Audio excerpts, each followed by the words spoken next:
Business Wellness Talk, where together we will discover how to live well.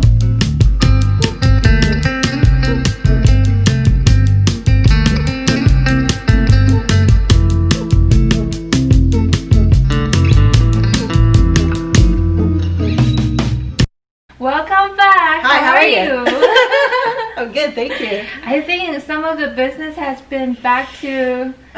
Not us yet, unfortunately. We have to wait for phase 3. Yeah. Yeah, but I think at least we're still working really hard on what I'm we always really working, love. yeah. Yeah. I didn't know that you personally have a business on coffee. Well, it didn't start as a business. It started as a passion.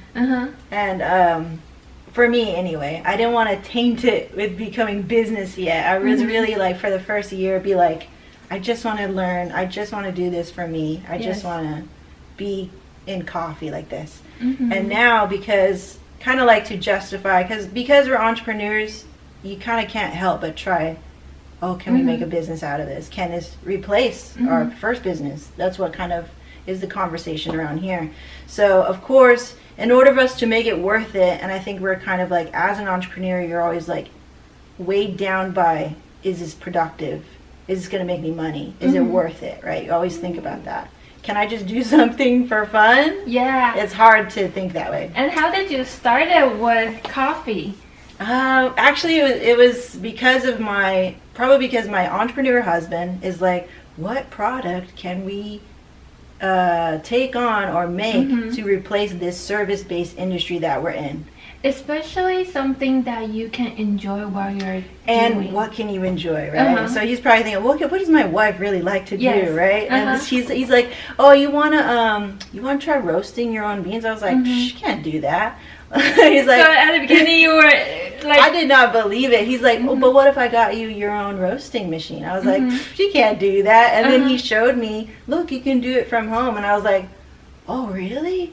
And then from there, we like start to dig a little deeper, and then we found out, oh, this is very technical. This is very like, and also kind of like touchy-feely, like use your intuition. It takes, you're never gonna master it. So I was like, oh, it's kind of like photography. You're gonna learn the rules, and then you're gonna be like, I'm gonna break these rules because based on my own, what I see is pretty or beautiful, right? Yeah. So I was like, well, I think I can actually make this mine. So if I'm gonna do this, I want to do it correctly. So I got the best. I asked him to give me the best home roasting. It's called the Hot Top. So you can use it with your computer. You can track and data log the coffee. You're talking about the machine to roast the coffee. Yeah. So I wanted the best one that you could get for the home without going commercial. And then in about like 8 months, I outgrew that machine, and I was like, okay, I want to do this legit. But how can we do this legit without getting a big roaster and all this other thing? So because you're doing small amounts. I'm still small. Yeah. So I still try to be grounded in my dreams of coffee. And so we landed on the roaster that we have now, which is in the garage, is a 1 kilogram roaster, which is basically 2.2 pounds. So I can do now 2.2 pounds instead of doing like 4 ounces at a time, which is what my first roaster. So that's how it started. And that's a little big step that jumped from a smaller amount to a bigger amount at this point. And it was a lot of money. It was an investment. But he's like, well, this is something that you really love. And I was like, I'm going to go for it. Like, I'm going to take classes. Like, I'm going to master my craft in roasting, given some amount of time. So I want a machine that can allow me to do that. So we got a really, like, pricey machine. In Chinese, verb. Yeah, it's a saying that... verb is an action word.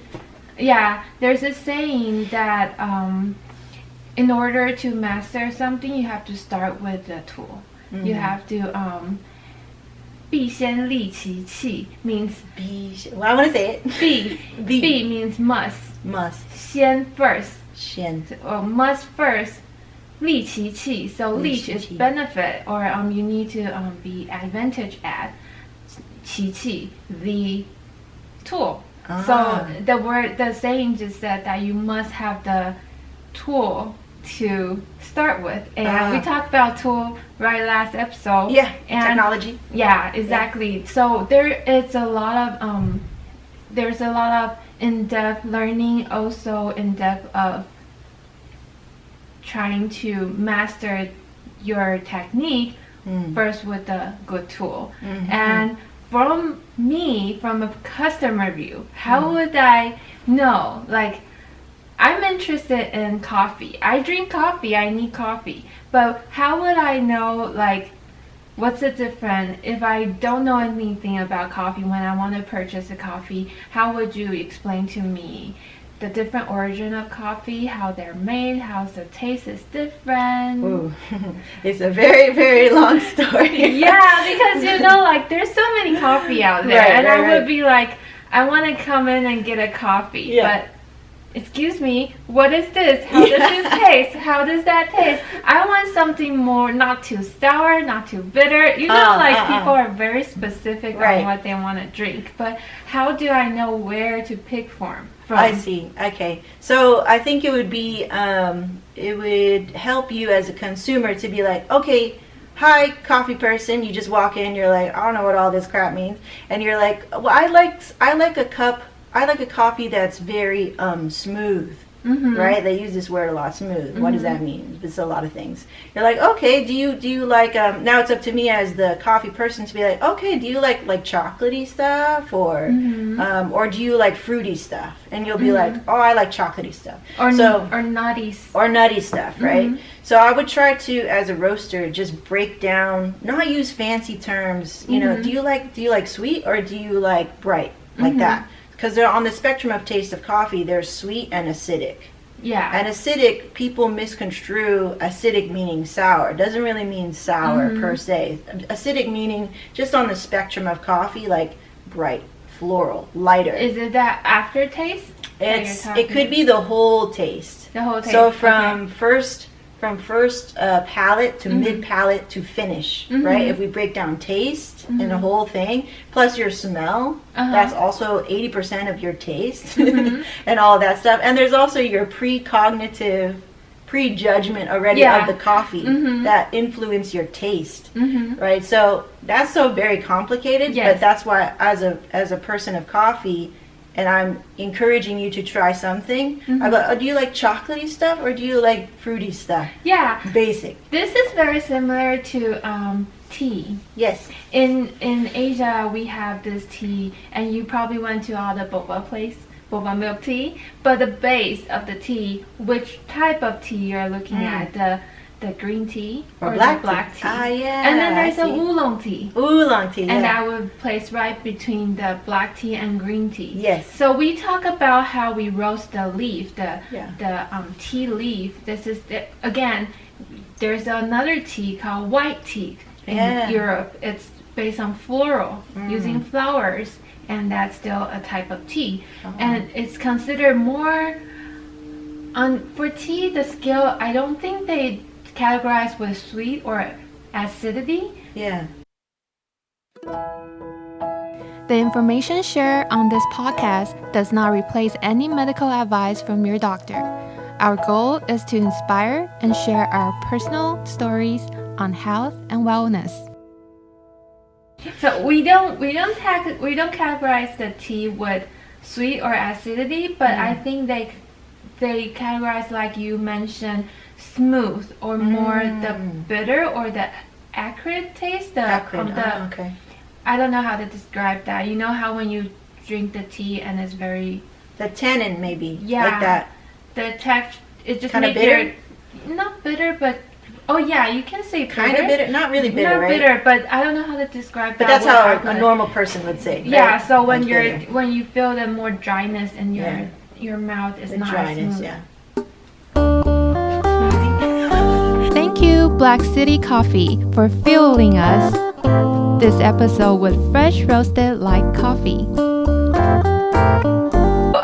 Yeah, and that's the taste that you feel when you have the tea, and that comes into the degree of roasting of the leaf. And I think this may be similar to the coffee. Do they roast tea? They roast the tea. Wow. So depending on the degree of the roasting, so for green tea, there's no roasting. You don't roast them, so they're more cold in nature. For we call it like a hot cold. Yeah, foods. the property of the the food based on Chinese medicine nutrition. So green tea is more cold, and then the black tea is more warm. Oh, Yeah, because it's fully roasted, and the oolong tea is right between. It's half roasted. Half roasted. Half roasted. Whoa. But it's not complete half roasted, because if you notice that if people go deeper into the tea, they would talk about pu'er tea. Pu'er is an origin in China. Oh, pu'er. I heard of that. Yeah. But it's an origin, but the way they process the tea is a little bit different. They roast it, but they also ferment it. So and then they how would you say if they mix it? Compress those tea, compress those leaves, and then they place it for many years. Really? For the flavor. Wow. So pu'er, when it comes, they look into the year of the tea and see how many. Yeah, it's like the wine, like red wine. How long? That's why it tastes so strong. It's very strong, but at the same time, it's very smooth when you drink. Yeah. And then when you taste it, different type. The more age, they're gonna. It's just like life. You grow. There's up and down, and then by the time when it's mature, when the tea's mature, it's at the perfect timing. Just like the wine, there's a perfect timing for you to taste the tea. Exactly. Yeah. And then when you taste it, it actually, in traditional Chinese medicine, there's a medical beneficial. There's a medical effect. A benefit. Yeah, a benefit. Just like herbal tea, because we decoct, like we talked before. Is the we cook the tea.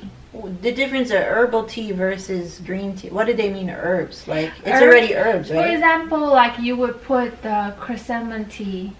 Okay. Yeah, you would put some of the herb inside and then that in Europe they would chrysanthemum. Yeah. Yeah, they would categorize as a white tea. But with the herbal effect, we use those herbs to put it into water and then make it a tea. Like ginger tea, you put the ginger in the water, we call it ginger tea. Yeah. Yeah, so that's more herbal effect. And again, all of these come from nature. They're all natural herb, just like coffee bean is a natural herb. It's a natural. It's classified as a herb. Yeah, it is noted inside the traditional Chinese herbal. Oh, what's it say? So we'll talk about this. Let's talk about the roasting for coffee first. Okay. I'll tell you about work on the coffee. So coffee, we consider it's a little bit depending on roasting. So you explain the roasting first, and then we'll talk about how. Okay, cool. Yeah. So what I do is light roasted coffee. So on the spectrum, we have light. Well, they call city plus, full city plus, and then what do you call French or dark. Oh, okay. Dark. Okay, basically light, medium, dark. Right. Roasting. So where does the espresso coffee? Espresso. It's different categorization. This is a great question. There's a big misconception because espresso is just a method of brewing your coffee. It's not on the scale of roasting, right? Exactly. So I think I made a video on this the other day or whatever, but it's just a method of brewing, like AeroPress, like pour over, like that. That's you're just creating a beverage putting coffee under pressure and water to create an espresso. Right, that's it. So, but people are often like, well, don't I use dark roasted coffee for espresso? And I'm like, yeah, you could, but you can really use anything you want, honestly. Yeah, because we have a light roasted Peru in the roastery, and that is great as an espresso. Yeah, you don't get any you're already creating a lot of when you do espresso, it's a little bit amount of water under pressure with a lot of coffee, right? So the ratio is more coffee to water. So when it ends up in your cup, people are like, "Ooh, that's strong," or whatever, right? This is actually interesting. So I actually look up how espresso and pour over, how their caffeine level. Caffeine level is actually higher in 1 cup, same amount of coffee in pour over, because you're actually the water actually goes through the coffee quicker, and then the espresso, it's the essence of the coffee. It extracts the essence of the coffee in the short amount of time. And traditionally how they intake the coffee in Europe, they don't take coffee throughout the day. Yeah, it's just Not in the like- morning and whoop, That's why there's an American coffee, Americano. Americano, because we water down the Yes. espresso. We cannot take it here. We can't take it as strong, and especially we don't take it in the first thing in the morning. Yeah. And when they first invented for the espresso, I think they originally want people to take it in the morning, not like afternoon or later in the day, because it does have that stimulating effect to the nervous system. And Right. we just can't fall asleep if we have too much caffeine. I can. I probably cannot, but like the tea, same thing. There's caffeine in the tea. We can find caffeine in tea, in Coke, and also in boba milk tea or some soft drinks. And it's interesting how you just mentioned that you're lightly roasted. So was the caffeine level more stronger in the lighted roasted or the darker roasted? It's contested. There's no consensus in that because coffee is so I would say organic. You know, it's always changing. It's a living thing. Even when it's sitting there in my counter not roasted, it's actually still living. You can actually plant one of those and something will come out. Because the temperature and the moisture, All of that stuff. Where it comes from, how you're storing it, all that stuff. So it's so just cool. like the tea. Exactly, right? Yeah, That's how so they cool. store it. How they store it. So with light roasted coffee, technically what is being said is because you haven't roasted it, meaning you haven't denatured the bean by cooking it with fire, with heat, right? There's potentially more. So a darker roasted coffee that you've applied more heat and time, technically it makes sense, right? Like there's less protein structure in the bean, meaning that it doesn't have as much caffeine as the light roasted one. So that's the thought before I came into coffee. It was like, oh, light roasted coffee is weak because light equals weak in your subconscious mind, but you don't know anything. And dark means strong, more caffeine. It's a really common misconception. Same thing to the tea. Let's go into a break and we'll come back on how we think about this dark and light roasted in traditional Chinese medicine nutrition. See you in a See you minute. later. Find us on Instagram at BlkCityCoffee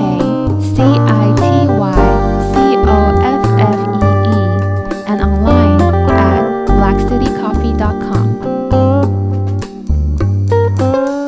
Welcome back, and we talk about the roasting of the coffee. So I should continue? Yeah. Okay, so what we were talking about before is we do light roasted coffee here, which just means I am dropping the beans or releasing the beans from the drum that they're being roasted in sooner than later. That's all. So all coffee roasting is time and energy, basically. Energy meaning the heat source. So there's basically 3 types of heat application in coffee roasting. So you have gas, which is like direct flame fire onto, say, a drum roaster like what I have. Or you can have an electric hot coil heating a drum. So that's a different sort of application. It's slower because an electric coil it takes time versus fire, like that. And then there's air. So hot air roasting. So they basically categorize it between convection and conduction. I don't want to get too... That's very physics. Yeah. So that's the breakdown. Convection or conduction meaning touching the contact, right? And then convection is just like a convection oven, think of that. Like the vacuum state. Yes. Yeah, inside a space. Inside a space, yeah. Yeah. Let's not get too crazy. Yeah, not going into education on physics. But yes, you talk about how these, the agent to create this roasting was the heat. Yes. Same thing just like the tea we talked earlier, how green tea is not roasted and how black tea is fully roasted and pu'er and also oolong, they're right in between, half roasted, not completely half, depending type of the tea. They could be like 30% roasted or 70% roasted. So because in Chinese medicine the herb of coffee and coffee bean actually and the tea, we talk about that their property too. Depending on how the origin is, the tea may be different. But again, they are based on how they are roasting. If they are fully roasted, they are more warm because of the heat.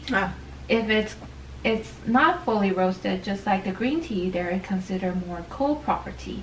So it's the process of the processing will change how the food property too, because we are consuming the end product of how we roast it.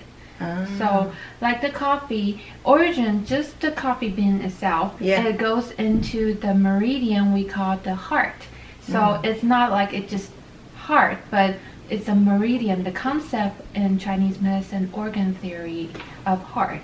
And I usually explain the organ to my patient. The heart is just like the engine of our body. So the coffee, how it is manifests like how conventional medicine talk about how the heart is the main blood flow, everything. The coffee stimulate our system. So the coffee stimulate, increase our nervous system, increase the activity that we keep up with our function, keep up with our brain focus, and dilate our vessels. So constrict our vessel. Vasoconstrictor. Yeah, they're vessel.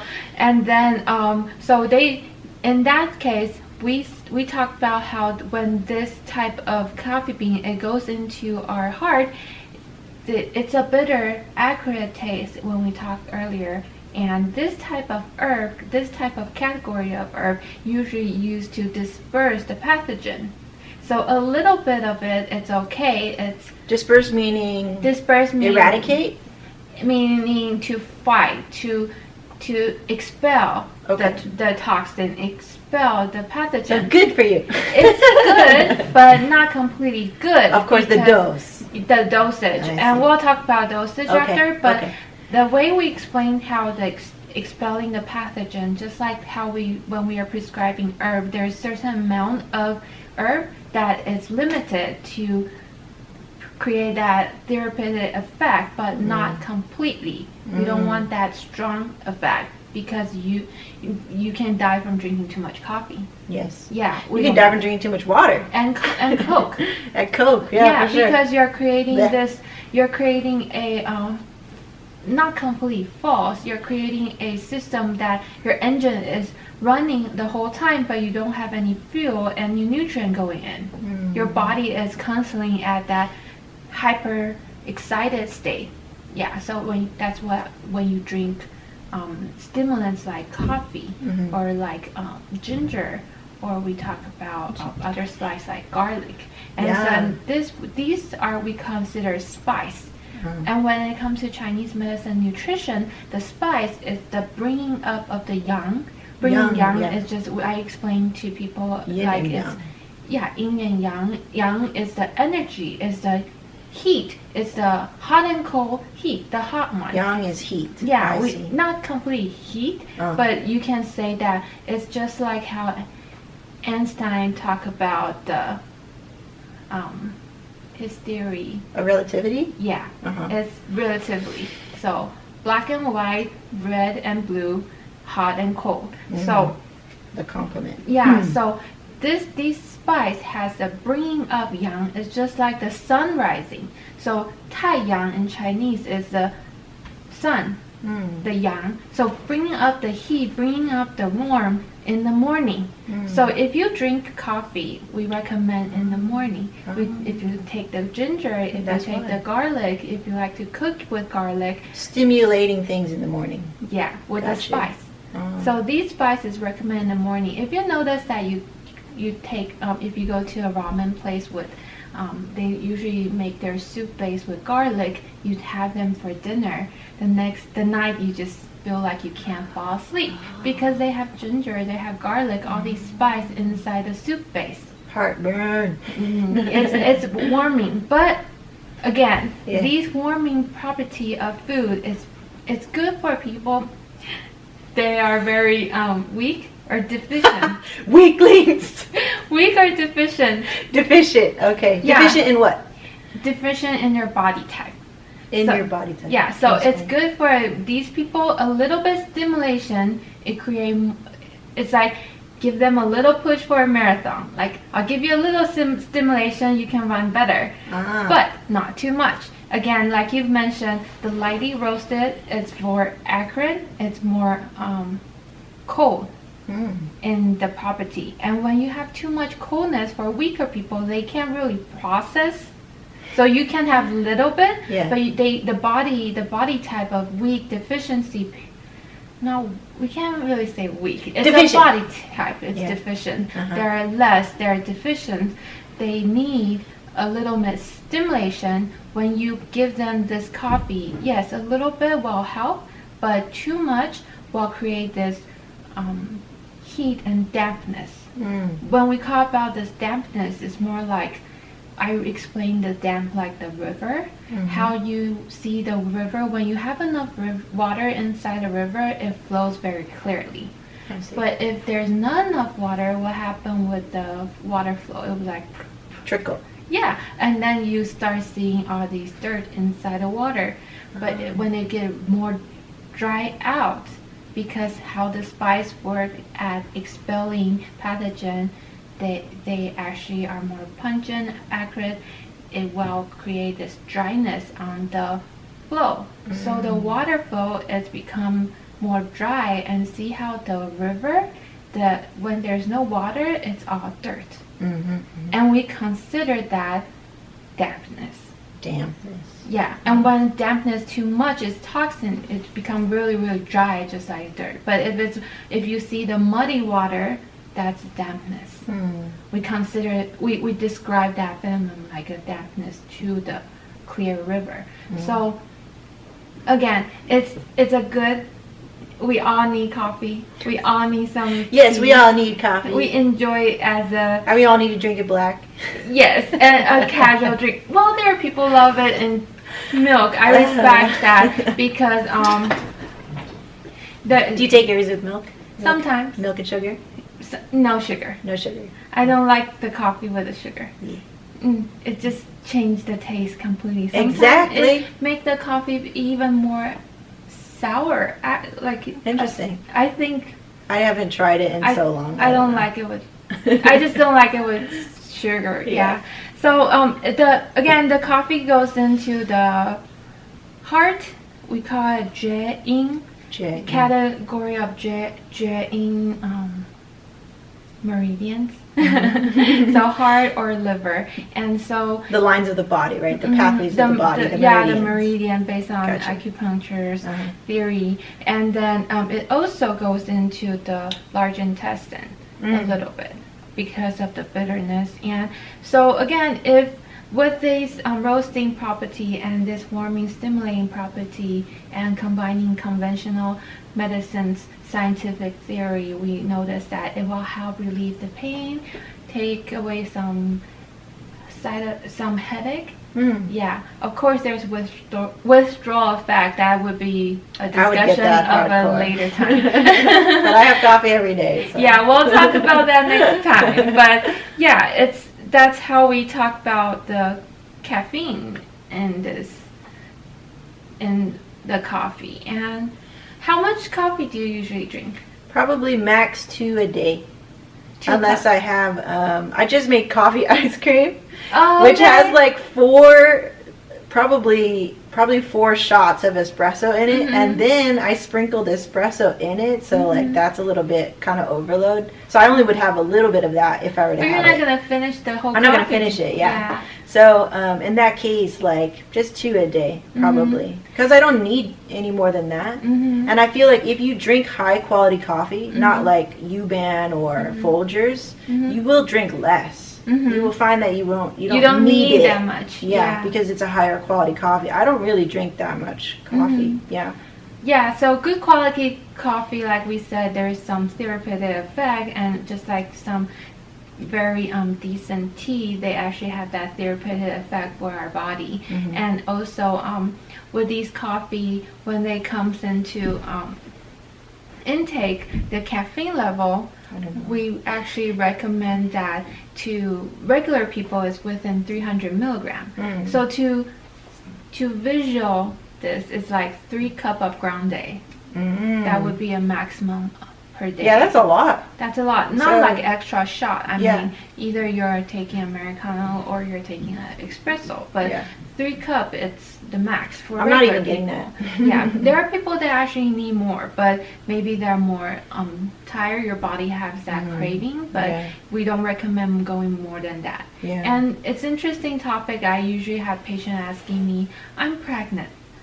How much should I drink? Can I actually drink coffee? There's no limitation or no research talking about how coffee are not recommended for pregnancy women. So as long as not overload and within 200 milligrams, a little bit less than regular adult, because the coffee, when it comes to pregnancy, our metabolism rate is slower. So when the caffeine goes into your body, it's actually slower consumption rate. So it will stay longer in our body. For regular people, after 6 hours, 4 to 6 hours for the body to really process the caffeine. So imagine for pregnant women, it actually takes even longer. So you don't want that much of caffeine passed along through your fetus, and you don't want your body to be in high level of caffeine all the time. So within 200 milligrams, 2 cups should be a decent amount for a person. Good thing I'm not pregnant. But treat yourself like a pregnant woman, because that's self-love. Oh, that's love. That's a quote right there. Quote that. Self-love. Quote that. And then Treat me like a pregnant.